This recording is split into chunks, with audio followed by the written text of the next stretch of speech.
Hello दोस्तों, मैं लवलेश श्रीवास फिर से एक बार लवलेश मैथ्स में आपका स्वागत करता हूं। दोस्तों, आज के क्लास में हम त्रिभुज के कुछ मोस्ट इंपॉर्टेंट क्वेश्चन देखने वाले हैं जो आगामी एग्जाम के लिए बहुत ही ज्यादा इंपॉर्टेंट होने वाले हैं। और सेम वैसी पैटर्न के हम सवाल देखेंगे जैसा कि एग्जाम में पूछे जा रहे हैं।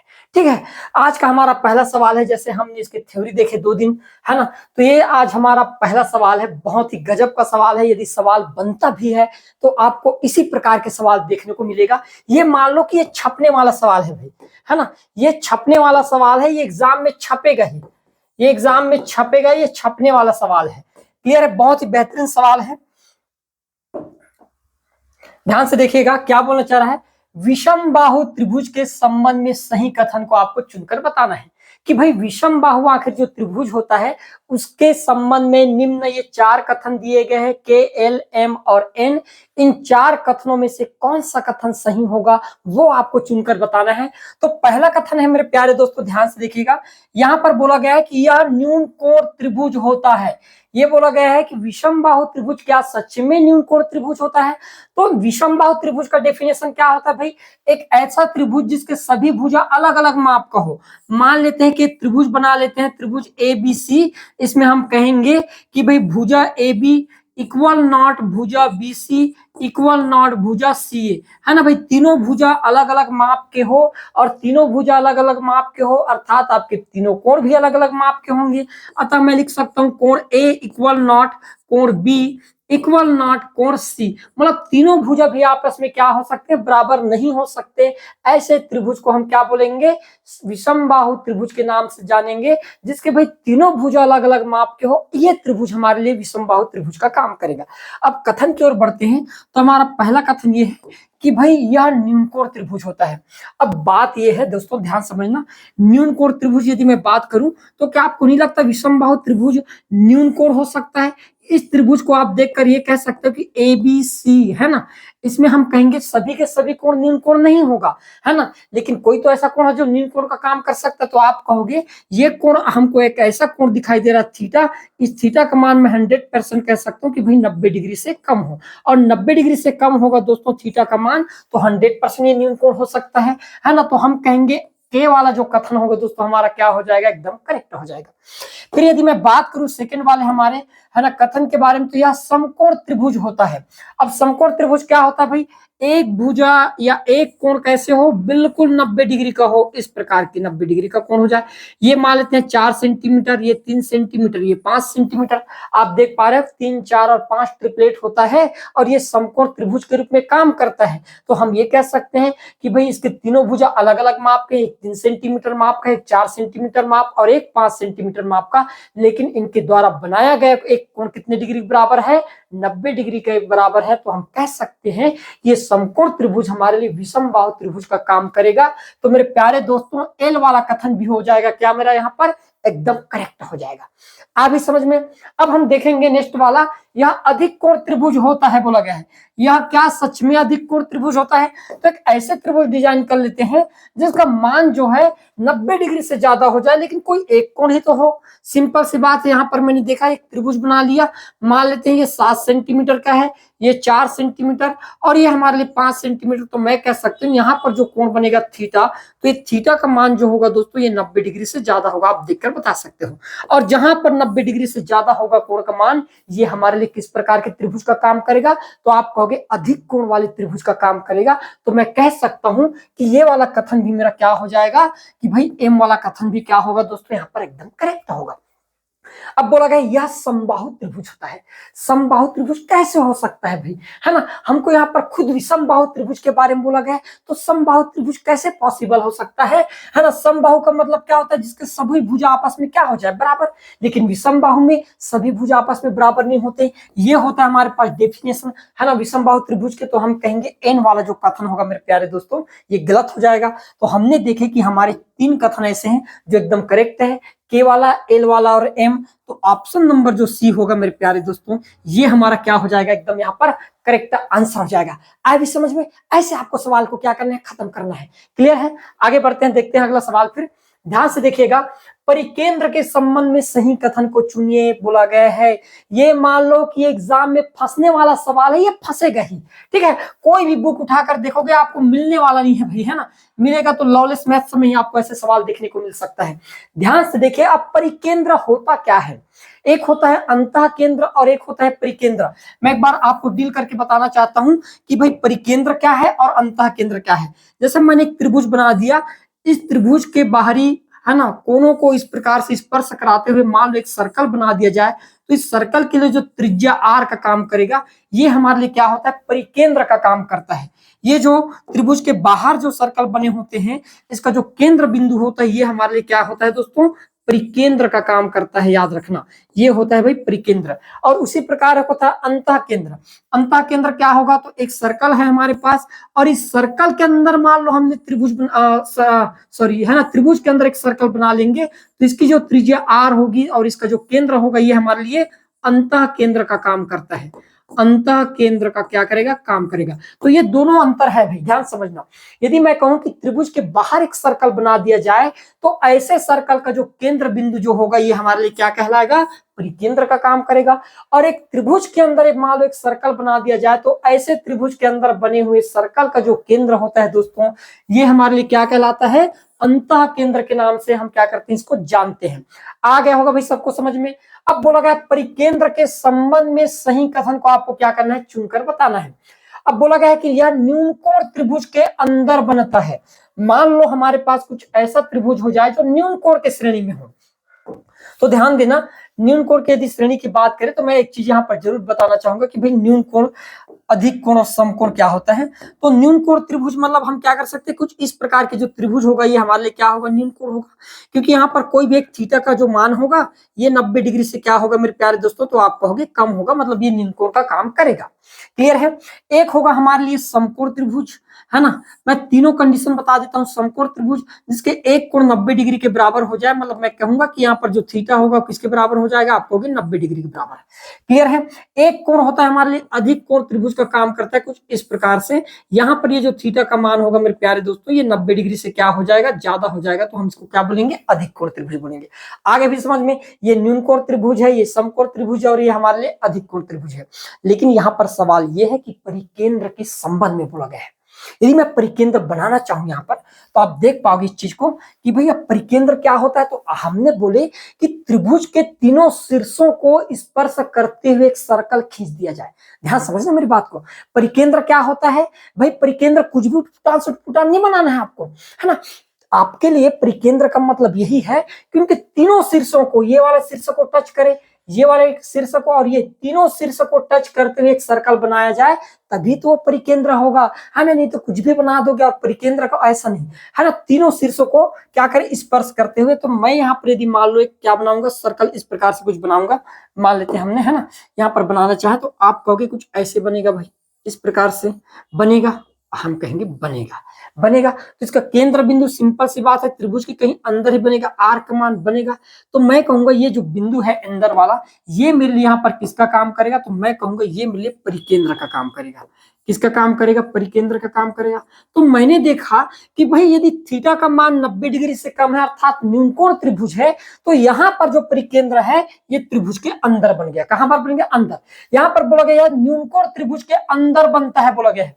कहां बनता है, बोला गया अंदर बनता है, बोला गया है। मतलब मैं कह सकता हूं कि के वाला जो कथन होगा दोस्तों, ये मेरा एकदम सटीक होने वाला है। क्लियर है। यदि मैं समकोण त्रिभुज की बात करूं, यहाँ पर बोला गया यह समकोण त्रिभुज के कर्ण में होता है, बोला गया है। अब मान लो हम यहाँ पर एक क्या करें, सर्कल बनाना चाहें कुछ इस प्रकार से कि ताकि सभी भुजा क्या करें, शीर्षों को टच करते हुए, तो कुछ इस प्रकार से बनेगा भाई, ऐसे आप कहोगे बिल्कुल ऐसे बनना चाहिए, बनना चाहिए। तो हम देखेंगे दोस्तों, जो आपके पास क्या होता है, समकोण त्रिभुज होता है, इसके लिए जो आपके पास ये वाला जो लंब मान डाल देते हैं, तो ये आर का काम करेगा, ये भी हमारे लिए है ना सर्कम रेडियस का काम करेगा, और ये भी सर्कम रेडियस का काम करेगा। तो हम यहाँ पर देखेंगे कि समकोण त्रिभुज में जो सर्कम रेडियस है, आर का मान ये किसके बराबर हो गया, तो हाइपोटेनस का क्या होता है, जस्ट आधा हो जाता है। क्या होता है, हाइपोटेनस का आधा, मतलब कर्ण का आधा। मतलब मैं कह सकता हूं कि समकोण त्रिभुज में जो परिकेंद्र होगा वो बिल्कुल कर्ण के कहां पर होगा, बीचों बीच बनेगा। यदि कर्ण की लंबाई 10 सेंटीमीटर है, तो केंद्र जो होगा वो 5 सेंटीमीटर पर तो होगा ही, ये मानकर चलेंगे। तो हम कहेंगे कि एल वाला जो कथन होगा ये भी हमारा क्या हो जाएगा दोस्तों, एकदम करेक्ट हो जाएगा। ठीक है भाई, आगे बढ़ते हैं। एम वाला कथन, यह अधिक कोण त्रिभुज के बाहर होता है बोला गया है। अब अधिक कोण त्रिभुज है हमारे पास। अब अधिक कोण त्रिभुज में मान लो हम एक सर्कल बनाना चाहे तो कुछ इस प्रकार से बनेगा, क्योंकि हमको सभी भुजाओं को टच करना है। तो आप देख पाओगे कि यदि मान लेते केंद्र ये होगा तो कुछ इस प्रकार से होगा, है ना, कहीं कहीं पर बनेगा ऐसे, तो ये होगा। तो हम कहेंगे अधिक कोण त्रिभुज में आपके जो पास जो परिकेंद्र होता है वो त्रिभुज के अंदर नहीं बल्कि त्रिभुज के बाहर बनता है। तो एम वाला कथन भी हमारा क्या होगा, एकदम करेक्ट हो जाएगा। यह समबाहु त्रिभुज के अंदर होता है। ये बोला गया कि एन वाला कथन है कि यह समबाहु त्रिभुज के अंदर होता है। मेरे प्यारे दोस्तों, समबाहु त्रिभुज होता क्या है? तो मैं कहूंगा समबाहु त्रिभुज, हम उस त्रिभुज को समबाहु त्रिभुज कहेंगे जिसके सभी भुजा आपस में बराबर हो जाए। हो जाएगा भाई, सभी भुजा आपस में बराबर हो जाए। मान लेते हैं ये ए बी सी दिया गया है, तो आप कहोगे ए बी भुजा बराबर बी सी भुजा बराबर सी ए भुजा, और सभी भुजा बराबर है तो सभी कोण भी आपस में बराबर हो जाएंगे। तो आप कहोगे कि इस प्रकार से तो होना चाहिए कोण ए बी इक्वल कोण सी। अब भाई सभी कोण यदि बराबर तो प्रत्येक कोण यहाँ पर 60 डिग्री का होगा, मानते हो आप चीज, है ना। और प्रत्येक कोण यदि 60 डिग्री का है दोस्तों, तो 60 डिग्री का जो कोण होता है ये 90 डिग्री के कोण से कम होता है, और ये 90 डिग्री से कोण से कम होता है, मतलब न्यून कोण होता है। और न्यून कोण त्रिभुज में मैं अब भी बताया हूं कि परिकेंद्र जो होगा वो हमेशा कहां पर बनेगा, त्रिभुज के अंदर बनेगा। तो मैं कह सकता हूं कि एन वाला कथन भी मेरा क्या हो जाएगा दोस्तों, यहाँ पर एकदम करेक्ट हो जाएगा। तो हमने देखे कि हमारे यहाँ पर चारों के चारों कथन जो हो गए क्या हो गए, एकदम राइट हो गए। तो इस प्रकार से भी सवाल बने, है ना, तो आपको बेहतरीन तरीके से क्या करना है, हर एक चीज को डील करना है ताकि कहीं भी आप फंसो ना और कंटिन्यू बने रहे हो, है ना। ज्यादा से ज्यादा वीडियो देखो, और आपको 100% गारंटी के साथ कह सकता हूं कि यदि आप पूरे वीडियो को अच्छे से देख लिए तो एक नंबर छूटने की संभावना नहीं है। हर एक सवाल आपके, है ना, दस्ताने में होगा भाई, बिल्कुल दिक्कत नहीं होने वाला है। क्लियर है? आगे बढ़ते हैं। देखो नेक्स्ट सवाल पे, और नेक्स्ट सवाल से पहले आप लोगों के लिए विशेष सूचना मैं बार बार बोल रहा हूं कि कहीं भी कुछ भी पढ़ने की जरूरत नहीं है। आप जान रहे हो कि भाई सवाल किस प्रकार से पूछे जा रहे हैं, वैसे सवाल नहीं पढ़ोगे तो सबसे बड़ी गलती आपकी खुद होने वाली है भाई, है ना। और उसके लिए आप खुद तैयार रहो। मंडी उप निरीक्षक का जो संपूर्ण कोर्स है दोस्तों मेरे, है ना, ये मात्र 749 रुपए की कोई बहुत बड़ी प्राइस नहीं है, बहुत छोटी प्राइस है। आप 2 माह का रिचार्ज करा देते हो, 350 का 700 का करा देते हो, तो ये 749 रुपए की प्राइस पर संपूर्ण कोर्स आपको देखने को मिलेगा। और यदि आप मैथ्स रीजनिंग का ही आप कोर्स, है ना, मैथ्स रीजनिंग और कंप्यूटर का कोर्स परचेस करना चाहते हो तो ये मात्र 449 रुपए के प्राइस पर मिलेगा। इसमें आपको न्यू पैटर्न के जितने भी हम, है ना, सवाल है वो कराने वाले हैं, है ना। न्यू पैटर्न के सवाल आपको देखने को मिलेगा, और ऐसे सवाल देखने को मिलेगा जो बिल्कुल एग्जाम ओरिएंटेड होंगे, कुछ भी हम अपवाद चीज नहीं पढ़ाने वाले हैं। ठीक है, जैसा सवाल बनता है एग्जाम में वैसे हमको आपको सवाल दिखाने की कोशिश करेंगे। क्लियर है? तो चलो चलते हैं अपने नेक्स्ट सवाल की ओर।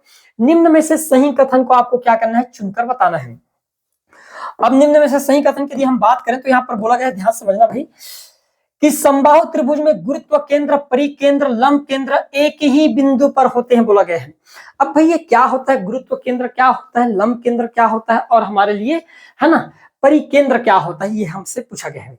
ध्यान समझना, ठीक है। परिकेंद्र क्या होता है, गुरुत्व केंद्र क्या होता है, तो मैं एक एक चीज एकदम बारीकी से बताना चाहूंगा। गुरुत्व केंद्र क्या होता है, इसी को बोला जाता है दोस्तों केंद्रक बोला जाता है। केंद्रक मतलब क्या होता है, सेंट्रॉइड, मतलब क्या होता है, एंगल बाई सेक्टर के मिड पॉइंट बिंदु को हम क्या बोल देते हैं, है ना, गुरुत्व केंद्र के नाम से क्या करते हैं जानते हैं, है ना। या बोल सकते हैं कि जो, है ना, गुरुत्व केंद्र मतलब मीडियन के होते हैं ना, सॉरी, मीडियन के जो मिड पॉइंट होगा आपके पास, जो मीडियन डाला जाएगा, माध्यिका का जो मध्य बिंदु होता है वो हमारे लिए क्या कहलाता है, केंद्रक कहलाता है। उसी प्रकार परिकेंद्र, परिकेंद्र जैसे अभी बताऊं, है ना, दूसरे शब्दों में बताऊंगा तो समझ नहीं आएगा, तो ध्यान समझना। परिकेंद्र मतलब क्या होता है ना, किसी त्रिभुज के बाहर खींचे गए वृत्त का जो केंद्र होगा हमारे लिए परिकेंद्र। लंब केंद्र मतलब क्या होता है, त्रिभुज को, है ना, वो भी कैसे, एंगल बाई सेक्टर के थ्रू 2 इक्वल पार्ट में मीडियन के थ्रू बांटते हुए, है ना, और उसमें बिल्कुल लंब रहे, ऐसे भी हम 2 भागों में डिवाइड करेंगे तो उसका जो मिड पॉइंट होता है वो हमारा लंब केंद्र का काम करता है। अब ध्यान समझना, अब यहाँ पर बोला गया है कि समबाहु त्रिभुज शब्द है, ध्यान समझना। अब आप कहोगे समबाहु त्रिभुज मतलब भाई जिसके सभी भुज आपस में क्या हो जाए, बराबर हो जाए, यही होगा ए बी और ये सी। तो मैं कहूंगा कि भाई ए बी भुजा जितना होगा उतना ही लंबाई का बी सी भुजा होगा, और उतनी लंबाई का आपके पास सी भुजा होगा। मानते हो चीज को? फिर मैंने कहा यदि समबाहु त्रिभुज है तो प्रत्येक कोण बराबर होगा, कोण ए जितना होगा उतना ही कोण बी का मान होगा, और उतना ही कोण आपके कोण सी का मान होगा। मानते हो दोस्तों? अब यदि मैंने कहा कि प्रत्येक कोण बराबर है, प्रत्येक भुजा आपके पास बराबर है, तो अब हम डालना चाहते हैं, सबसे पहले मैं माध्यिका खींचना चाहूंगा, है ना। शीर्ष ए से भुजा BC पर एक माध्यिका डाल दिया कुछ इस प्रकार से। उसी प्रकार के एक और माध्यिका डालना चाहता हूं AC भुजा पर B शीर्ष से लेकर कुछ इस प्रकार से, और उसी प्रकार एक और माध्यिका डाल देना चाहता हूं C शीर्ष से मैं कहां पर डालना चाहता हूं, AB भुजा पर। तो मैंने कहा ये आपके पास D बिंदु पर इंटरसेक्ट करेगा, ये E बिंदु पर इंटरसेक्ट करेगा, और ये F बिंदु पर इंटरसेक्ट किया। ध्यान समझना। तो ये जिस बिंदु पर इंटरसेक्ट करेगा, इस बिंदु को हम किस नाम से जानेंगे? तो मेरे प्यारे दोस्तों ध्यान समझना मेरी बात को। यदि ऐसा आपके पास सवाल बने, है ना, तो सवाल बनते ही आपके माइंड में आना चाहिए कि ये जो बीच वाला जो बिंदु होता है, ये किस किस का काम कर सकता है? तो हम कहेंगे कि भाई ये केंद्रक का काम करता है। ये किसका काम करेगा? केंद्रक का काम करेगा। यही मिड वाला जो बिंदु होगा, ये अंतः केंद्र का काम करेगा, अंतः केंद्र का काम करेगा। ठीक है, यही जो होगा आपके पास परिकेंद्र का काम करेगा। किसका काम करेगा? परिकेंद्र का काम करेगा। ठीक है, यही मिड वाला जो होगा आपके पास, ये लंब केंद्र का काम करेगा, लंब केंद्र का काम करेगा, है ना। तो हमने देखे कि ये जो मिड वाला बिंदु होता है, वो सभी बिंदु काम कर रहा है, केंद्रक, अंतः केंद्र, परिकेंद्र और लंब केंद्र, सभी चीजों का काम कर रहा है। तो हम कहेंगे कि समबाहु त्रिभुज में वो तीनों के तीनों एक ही बिंदु पर होते हैं। मतलब के वाला जो कथन होगा दोस्तों एकदम करेक्ट हो जाएगा। फिर समद्विबाहु त्रिभुज में गुरुत्व केंद्र, परिकेंद्र, लंब केंद्र एक ही बिंदु पर होते हैं। भाई एक ही बिंदु पर होने के लिए चांसेस क्या चाहिए? तो एक ही बिंदु पर क्यों नहीं हो रहा है, या होगा कि नहीं होगा, इसको हम कैसे जानेंगे? हमने कहे AB और C, तो आप कहोगे समद्विबाहु मतलब AB भुजा, मान लेते हैं ये दोनों भुजा आपस में क्या है, बराबर है। AB भुजा बराबर होगा AC के, तो कोण A इक्वल कोण B इक्वल कोण C का मान क्या होगा? आपस में बराबर होगा। अब भाई दो भुजा बराबर है, एक भुजा बराबर नहीं है, तो हम ये कहेंगे कि अब यहाँ पर मैं खींचना चाहता हूं आपके लिए क्या, सबसे पहले मान लो मैं मीडियन खींचना चाहूं तो कुछ इस प्रकार से खींचूंगा भाई, कुछ इस प्रकार से। मीडियन के बाद मैं खींच दिया, मान लेता हूं यहाँ पर क्या है ना, परिकेंद्र जो भी मैं खींचना चाह रहा हूँ इस प्रकार से, और एक मान लो लंब केंद्र भी डाल देता हूँ। लंब केंद्र मैं ब्लैक वाले अक्षर से डाल देता हूँ कुछ इस प्रकार से, ऐसे। तो हमने देखे कि एक केंद्र मिला, दो केंद्र और तीन केंद्र मिल गया। तो आप देख पाओगे कि यदि ऐसे डेटा आपके पास बनने लगे, तो ये वाला जो होता है आपके पास केंद्रक का काम करेगा। ठीक है, ये आपके लिए परिकेंद्र का काम करेगा, परिकेंद्र का। ये जो होगा आपके पास लंब केंद्र का काम करता है दोस्तों। किसका? लंब केंद्र, लंब केंद्र का। और एक ही जगह ना होने के पीछे कारण क्या होता है? क्योंकि BC भुजा की लंबाई AB और AC भुजा की बराबर नहीं है। इस कारण से क्या होता है, ये एक बिंदु पर ना होकर एक सरल रेखा में होता है। ये चीज आपको याद रहना चाहिए। तो यहाँ पर बोला गया एक ही बिंदु पर नहीं होता भाई, बल्कि एक सरल रेखा पर स्थित होता है। फिर बोला गया समबाहु और समद्विबाहु त्रिभुज के लिए ऊंचाई, है ना, कोण समद्विभाजक का काम करता है बोला गया है। अब यहाँ पर जो हाइट होगा, अब आप देख पा रहे हो कि इस त्रिभुज के लिए यदि मैं हाइट की बात करूं, है ना, इस त्रिभुज में हाइट की बात करूं, ये समबाहु त्रिभुज है, तो हाइट जो होगा यहाँ पर ये एंगल बाइसेक्टर का काम करेगा भाई। एंगल बाइसेक्टर मतलब क्या होता है? कोण समद्विभाजक, एंगल बाइसेक्टर, है ना। कोण समद्विभाजक मतलब क्या होता है? कोण को दो बराबर भागों में यदि ये थीटा डिग्री का कोण बनेगा तो ये भी थीटा डिग्री कोण बनेगा, इसको बोला जाता है एंगल बाइसेक्टर। उसी प्रकार इसमें जो हाइट होगा हमारे पास ये वाला, है ना, ये भी क्या करेगा? ये हाइट तो है ही, साथ में ये भी यदि थीटा डिग्री का कोण होगा तो ये भी थीटा डिग्री का काम करेगा। तो ये वाला पॉइंट हमारे लिए किसका काम करेगा? एंगल बाइसेक्टर मतलब कोण समद्विभाजक का काम करता है। तो यहाँ पर मैं कह सकता हूँ दोस्तों एम वाला कथन जो होगा मेरा क्या होगा? एकदम करेक्ट होगा।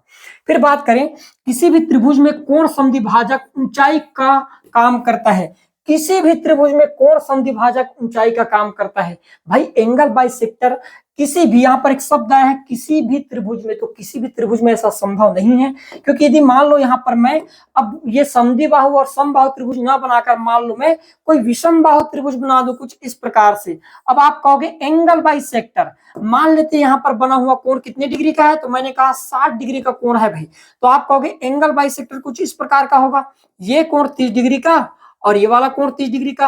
अब तो आप नहीं कह सकते कि भाई ये जो बना है आपके पास, है ना, ये जो त्रिभुज है आपके पास, ये लंब का काम करेगा। लंब का काम नहीं कर सकता। क्यों नहीं कर सकता? क्योंकि लंब जो होता है वो सीधा होता है ना, लंब सीधा होता है, ना कि तिरछा तिरछा नहीं होता भाई, सीधा होता है। तो किसी भी त्रिभुज के संबंध में जो एंगल बाइसेक्टर होता है वो ऊंचाई तो नहीं हो सकता, ये तो हम कहेंगे कि भाई ऊंचाई पॉसिबल नहीं है। तो इस हिसाब से एन वाला कथन भी हमारा क्या होगा दोस्तों, गलत हो जाएगा। तो हमने देखे कि हमारे दो कथन सही हुआ है, एक तो के वाला और एम वाला। तो ऑप्शन नंबर जो पहला होगा मेरे प्यारे दोस्तों, ये आपके लिए क्या हो जाएगा, एकदम सटीक और करेक्ट आंसर होगा। ऐसे आपको हर एक सवाल को क्या करना है, खत्म करना है। आगे समझ में, आगे बढ़ते हैं। देखो नेक्स्ट सवाल फिर, नीचे दिए गए कथन एस और कारण आर के लिए सही विकल्पों को आपको चुनकर बताना चाहिए। एग्जाम में पूछा हुआ सवाल है, रिसेंट में पूछा हुआ सवाल है। बोला गया किसी त्रिभुज में न्यूनतम दो न्यून कोण हो सकते हैं। अब भाई सवाल ये है कि न्यूनतम हो सकते हैं, है ना, किसी त्रिभुज में न्यूनतम क्या दिया गया है, दो न्यून कोण हो सकते हैं। क्या पॉसिबल है ऐसा हमारे पास, किसी त्रिभुज में न्यूनतम दो कोण? भाई किसी त्रिभुज में न्यूनतम दो कोण हो सकते हैं और उससे ज्यादा भी हो सकते हैं, तीन के तीन हो सकते हैं न्यून कोण हमारे लिए, है ना। क्योंकि हमने देखे हैं कि समबाहु त्रिभुज एक ऐसा त्रिभुज होता है जिसके प्रत्येक कोण कितने डिग्री का होता है। तो आप कहोगे प्रत्येक कोण 60 डिग्री का होता है ना, प्रत्येक कोण क्या होता है, 60 डिग्री का होता है। अब आप कहोगे भाई 60 डिग्री का जो मान है ये 90 डिग्री से कम है, मतलब ये न्यून कोण है कि नहीं है। तो यहाँ पर हमारे पास है a triangle can have at least two acute angle, है ना, किसी ट्रायंगल में न्यूनतम है ना दो न्यून कोण हो सकते हैं, भाई पॉसिबल है ऐसा, है ना। क्योंकि आपके पास समकोण त्रिभुज में ऐसा पॉसिबल होता है। क्यों ऐसा पॉसिबल होता है, क्योंकि समकोण त्रिभुज में एक कोण आपके पास 90 डिग्री का होता है, एक आप मान लेते हैं, मैंने अपने हिसाब से 30 मान लिया, तो एक मान सकते हो आप 60। तो आप कहोगे कि भाई 30 डिग्री का कोण और 60 डिग्री का कोण ये सिंपल सी बात है, 90 डिग्री से कोण कम है, मतलब हो सकते। तो मैं कहूंगा कथन चलो ठीक है। किसी त्रिभुज की बात कर रहे हैं, है ना, एनी वन बोलता, एनी, है ना, किसी भी त्रिभुज बोलता तो ऐसा पॉसिबल नहीं होता। ठीक है, त्रिभुज के तीनों अंतः कोणों का योग 180 होता है। ठीक है भाई, तीनों अंतः कोणों का योग 180 होता है, इस बात की तो है, सही बात है ना। त्रिभुज के तीनों कोणों को यदि हम जोड़कर देखें तो किसके बराबर हो जाएगा, 180 कोण के बराबर होगा। लेकिन क्या इस बात की पुष्टि करता है कि किसी त्रिभुज में न्यूनतम दो न्यून कोण हो सकते हैं, है ना, उससे तीन भी हो सकता है। और दो न्यून कोण इस बात की पुष्टि करता है क्या 180 डिग्री, नहीं। तो हम कहेंगे दोनों सही है, लेकिन हमारे पास यहाँ पर क्या है, सही व्याख्या नहीं करा। तो आपका ऑप्शन बी जो होगा दोस्तों ये करेक्ट हो जाएगा। क्लियर है, आगे बढ़ते हैं।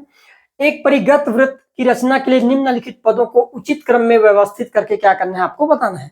अब परिगत वृत्त मतलब क्या होता है भाई, परिगत वृत्त मतलब होता है मेरे प्यारे दोस्तों, आप किसी त्रिभुज के बाहर में उनके शीर्षों को मिलाते हुए क्या बना लो, एक त्रिभुज वर्ग वृत्त का निर्माण कर लो। ऐसे वृत्त को हम क्या बोलते हैं, परिगत वृत्त के नाम से जानते हैं। यहाँ पर बोला गया है सरकमस्क्रिप्ट सर्कल, है ना, मतलब आपको बताना है कि परिगत मतलब बाहर में, है ना। तब हम ध्यान देंगे। यदि मान लो मुझे क्या बनाना रहेगा भाई, है ना, मुझे सबसे पहले यहाँ पर एक मान लेते हैं क्या बनाना रहेगा, परिगत वृत्त बनाना है, मतलब सर्कल के मतलब त्रिभुज के बाहर मुझे क्या बनाना है, सर्कल बनाना है। तो मैं कौन कौन से टेक्निक को सबसे पहले क्या करूंगा, अपनाऊंगा। रेखाखंड पर त्रिभुज की रचना, यहाँ पर बोला गया एक रेखाखंड खींचा, त्रिभुज के किन्हीं दो भुजाओं का लंब समद्विभाजक खींचा, रेखाखंड पर त्रिभुज की रचना की, केंद्र से त्रिभुज के बाहर शीर्षों से होकर जाता हुआ एक परिगत वृत्त बनाया, दोनों लंब समद्विभाजों के कटाव बिंदु को वृत्त का केंद्र मान लिया। अब मैं कहूंगा कि जब तक मेरे पास त्रिभुज बनेगा नहीं, और त्रिभुज बनेगा, घर अचानक तो बनता नहीं है भाई, अचानक आप छत डाल नहीं सकते, बनाओगे तो बेस ही बनाओगे। तो मैंने कहा कि सबसे पहले तो मैं रेखाखंड खींचना चाहूंगा भाई, बिना रेखाखंड खींचे मेरा त्रिभुज का निर्माण नहीं हो सकता। तो सबसे पहले मैंने एक रेखाखंड खींच लिया, ध्यान समझना। फिर बोला गया रेखाखंड खींच तो लिया, अब त्रिभुज के किन्हीं दो भुजाओं का लंब समद्विभाजक, अभी रेखाखंड खींचाया तो त्रिभुज बनेगा कैसे, तो हम इस पॉइंट को अभी छोड़ देते हैं, रेखाखंड पर त्रिभुज की रचना करना। अब मैं चाहता हूं कि इस रेखाखंड पर मैं एक त्रिभुज का निर्माण कर लूं, और चलो मैंने एक त्रिभुज बना ही लिया कुछ इस प्रकार से। अब हो गए भाई, तो ये मेरे होने चाहिए, दूसरा पॉइंट होने चाहिए 1 और 2। तो के के बाद एम आना चाहिए, के के बाद ये गलत हो जाएगा, हमारे दो ऑप्शन अभी भी चल रहा है। उसके बाद है कि त्रिभुज के अब हमारे पास तीनों भुजा बन गया, नाम दे देते हैं, मान लेते हैं ए है, बी है और ये सी। ठीक है भाई, ध्यान समझना। अब बोला गया है केंद्र से त्रिभुज के बाहर शीर्षों से होकर जाता हुआ एक परिणत नहीं खींच सकते, त्रिभुज के किन्हीं दो भुजाओं का लंब समद्विभाजक खींचा, ये हम करेंगे। किन्हीं बोला गया है कि त्रिभुज के किन्हीं दो भुजाओं का लंब समद्विभाजक खींचेंगे, है ना। तो लंब समद्विभाजक, अब लंब समद्विभाजक होगा कैसे, तो हम कहेंगे कुछ इस प्रकार से हम क्या करेंगे, लंब समद्विभाजक खींचते हैं और तीनों भुजाओं का हमने खींच दिया इस प्रकार से। ठीक है भाई, फिर तो ये हमारे पास तीसरा पॉइंट होना चाहिए। फिर हम क्या करेंगे, दोनों लंब समद्विभाजक के कटाव बिंदु को वृत्त का केंद्र मान लेंगे। भाई मैंने तो यहाँ पर 3 खींच दिया, आप 2 ही खींच लो, तो हम क्या करेंगे, ये केंद्र मान लेंगे। अब केंद्र मानने के बाद हम क्या करेंगे दोस्तों, इसके परिगत हम क्या करेंगे, इस प्रकार से सर्कल का निर्माण कर लेंगे। तो इस प्रकार से हमारा क्या होगा, है ना, परिगत वृत्त का निर्माण होगा। तो ये हमारे पास तीसरा होना, सॉरी चौथा होना चाहिए। और लास्ट में जो होगा, है ना, केंद्र से बाहर होकर जाता है, एक परिगत वृत्त खींच देंगे, तो 5वां एन होना चाहिए। अब आपके पास है एन लास्ट में कहाँ है, तो यहाँ पर एन नहीं है, इन दोनों में है। तो भाई चौथा नंबर में ओ होना चाहिए, चौथा नंबर में हो, तो हमारे पास ऑप्शन नंबर जो बी होगा मेरे प्यारे दोस्तों, ये आपके लिए क्या होगा, एकदम करेक्ट आंसर होगा। कंटिन्यू बने रहिए, दावा करता हूँ हर एक चीज को मैं एकदम बेहतरीन अंदाज में बताने वाला हूँ। नेक्स्ट क्लास में हम, है ना, आपके पास सर्कम रेडियस, परिगत, अंतःवृत्त, इन्हीं सब चीजों के बारे में हम देखने वाले हैं। एप्लीकेशन में आपको कंप्लीट वीडियो मिल जाएगा नए नए प्रकार के, तो वहां से आप देख सकते हो। क्लियर है, आगे बढ़ते हैं।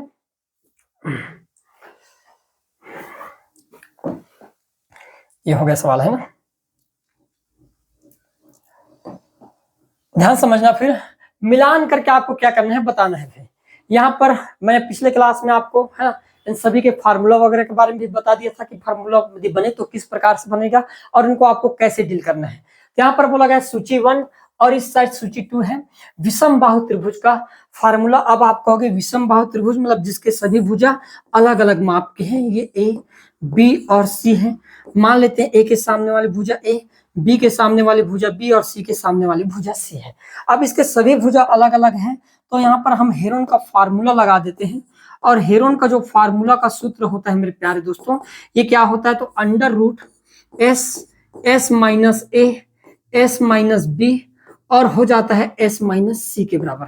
तो ये फार्मूला लगा देंगे, तो आप देखोगे कि विषम बाहु त्रिभुज के क्षेत्रफल के लिए हम हेरोन का फार्मूला, है ना, के का दूसरा होना चाहिए, के का दूसरा नहीं है, के का दूसरा नहीं है, यहाँ पर के का दूसरा है, के का चौथा है, यहाँ तक हम बना सकते हैं। खैर आगे बढ़ते हैं।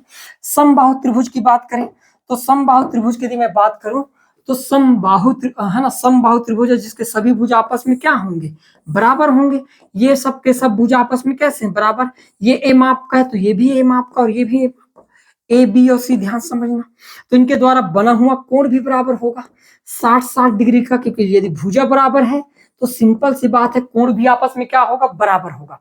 तो मैंने कहा कि जो समबाहु त्रिभुज के एरिया का फार्मूला होगा दोस्तों, ये अंडर रूट 3 ए का स्क्वायर डिवाइड बाई जो 4 होता है, ये होता है हमारे पास समबाहु त्रिभुज के क्षेत्रफल का फार्मूला, और ये हमारे पास तीसरा नंबर में है। फिर समद्विबाहु त्रिभुज का मतलब क्या होगा भाई, तो समद्विबाहु त्रिभुज के बारे में बात करें तो समद्विबाहु त्रिभुज हम उस त्रिभुज के कहेंगे जिसके दो भुजा आपस में बराबर हो जाए। मान लेते ये माप का है तो ये भी ए माप का होगा, और इसको मान लेते हैं हमने बी माप का मान लिए। तो यहाँ पर हमने देखेंगे कि इसके जो एरिया का जो फार्मूला होगा दोस्तों, ये किसके बराबर होगा, तो यहाँ पर आप देख पा रहे हैं कि हम लिख देंगे डायरेक्ट a/4, है ना, under root B square, 4b square होता है यहाँ पर, ठीक है।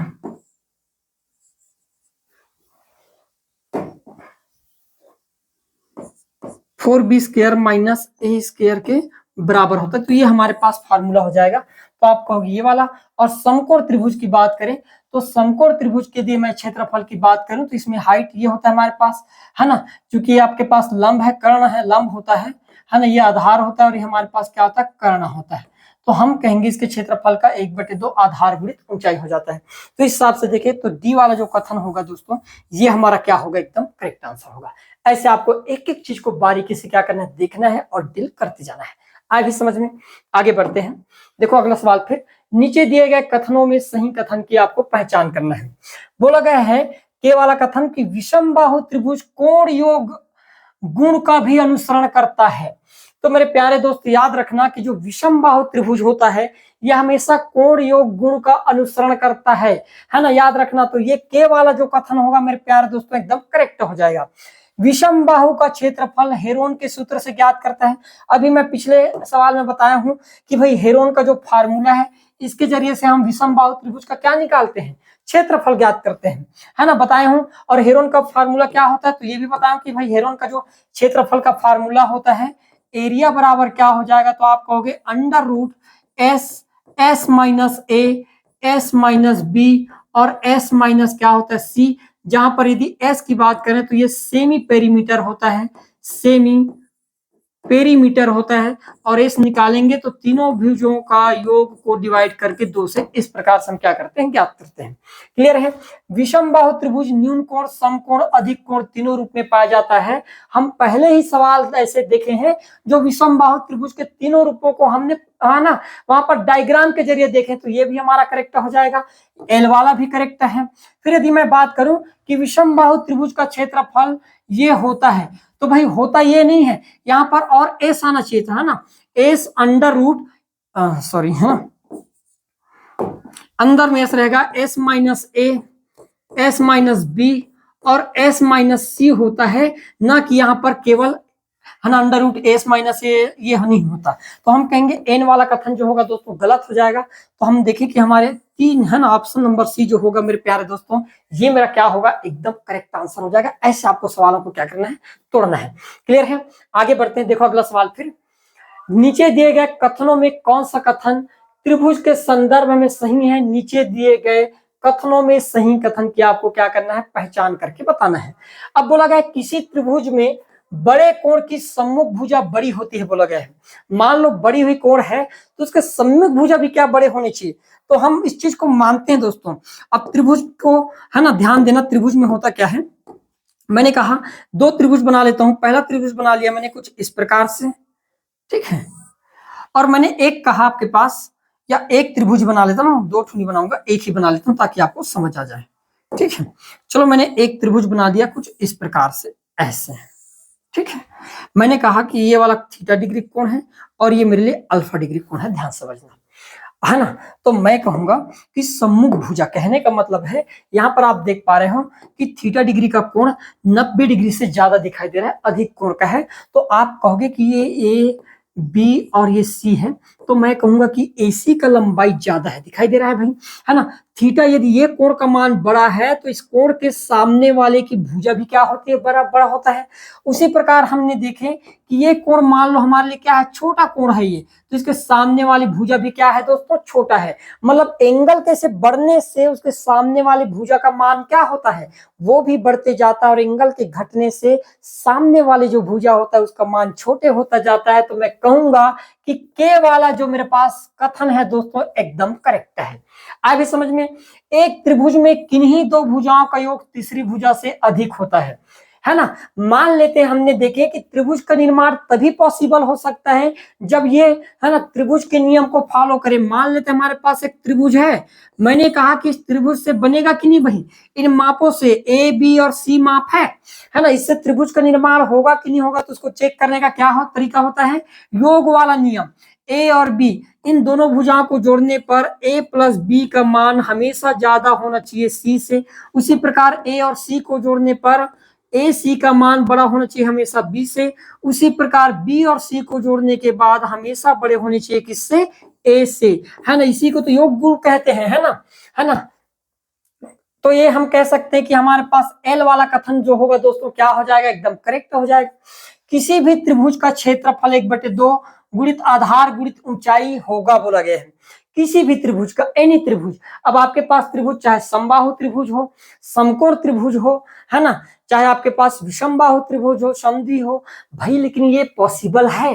पॉसिबल क्यों है भाई, यदि मुझे हाइट और बेस दिया है तब, है ना। यदि मैं कहूं कि मुझे बेस मिला है और हाइट मिला है तो मैं कह सकता हूं कि मैं कोई भी त्रिभुज क्यों ना हो उसका मैं क्षेत्रफल ज्ञात कर सकता हूं 1/2 आधार गुणित ऊंचाई के जरिए। लेकिन बशर्त ये होनी चाहिए कि मुझे हाइट दिया रहना चाहिए, एक तो बेस होनी चाहिए मेरे प्यारे दोस्तों, और साथ में मुझे हाइट के बारे में भी पता हो, तब मैं कह सकता हूं कि मैं बिल्कुल ज्ञात कर सकता हूं। तो मैं इसको सही मानकर चलूंगा भाई। यदि किसी त्रिभुज की 2 भुजाएं असमान है तो बड़ी भुजा के सामने का कोण बड़ा होता है, बोला गया है।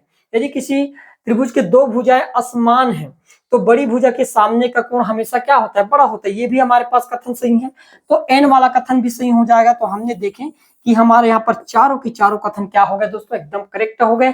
ऐसे आपको सवाल बना बना कर देखना है, एक एक चीज को बारीकी से जानना है, क्योंकि पिछले एग्जाम में हुआ क्या कि सबसे ज्यादा जो क्वेश्चन है ये ज्योमेट्री 2D 3D से पूछा गया। बच्चों का बहुत ज्यादा कमजोर है, बुक में नहीं मिलता ये सब डेटा, है ना। तो कंटिन्यू वॉच करते रहिएगा, ज्यादा से ज्यादा शेयर करें, लाइक करें, है ना। और आप लोगों के लिए विशेष सूचना ये है भाई कि 1 मार्च से टेस्ट सीरीज जो है आपको मिल जाएगा हमारे चैनल के थ्रू, सीजी मॉर्फोलॉजी में टेस्ट सीरीज, जिसमें टोटल आपको, है ना, 10 टेस्ट देखने को मिलेगा। और इसकी प्राइस मात्र 249 रुपए रखा गया है, 50% ऑफ के साथ, स्पेशल होली ऑफर के तहत, है ना। और इसमें आपको बेहतर कंटेंट मिलने वाला है।